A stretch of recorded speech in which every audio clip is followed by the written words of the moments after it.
সমাগত বিধানসভা নিৰ্বাচনক লৈ ৰাজ্যত অন্যান্য ৰাজনৈতিক দলসমূহৰ সমান্তৰালকৈ শাসকীয় বিজেপি দলেও অব্যাহত ৰাখিছে নিৰ্বাচনী কুচকাৱাজ।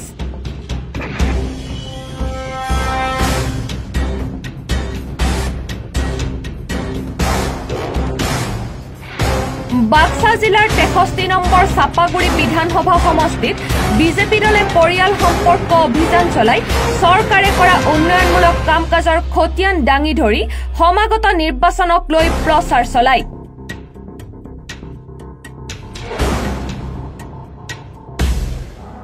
বিটিআৰত মিত্ৰজোঁটৰ পৰিষদ চলি থাকিলেও বাক্সা জিলাৰ তিনিওটা বিধানসভা সমষ্টিতে বিজেপি দলে প্ৰাৰ্থী প্ৰক্ষেপ কৰিব বুলি প্ৰভাৰী কুমুদ দাসে প্ৰকাশ কৰে।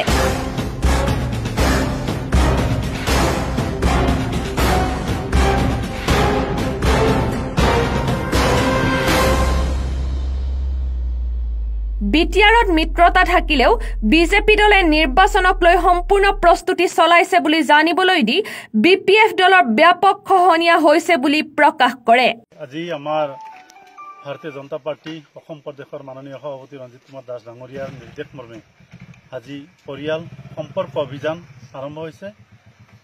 গতিকে আমি বাক্সা জিলাৰ তিনিওটা সমষ্টিতে আমি কাম আজি চলি আছে। আমি ইয়াত চাপাগুৰি সমষ্টিত আজি আমি চাপাগুৰি সমষ্টিৰ মাননীয় প্ৰভাৰী কুমুদ দাস ডাঙৰীয়া, কোঅৰ্ডিনেটৰ আমাৰ শৰৎ শৰ্মা ডাঙৰীয়াৰ লগত মণ্ডল সভাপতিসকল, বুথ সভাপতি, শক্তি কেন্দ্ৰৰ আহ্বায়ক সকলোকে লৈ পেলাই আমি এই পৰিয়াল সম্পৰ্ক অভিযান কৰি আছো।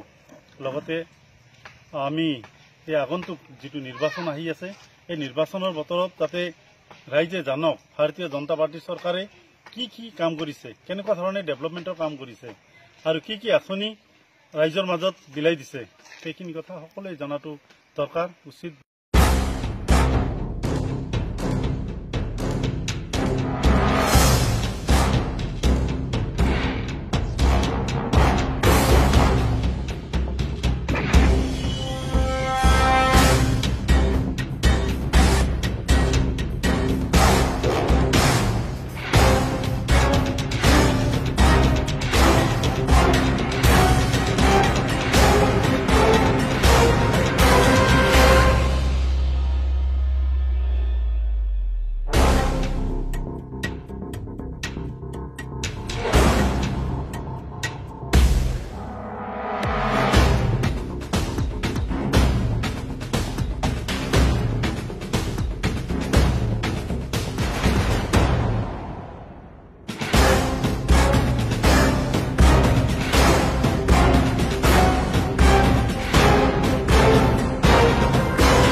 Bureau report any Bharat.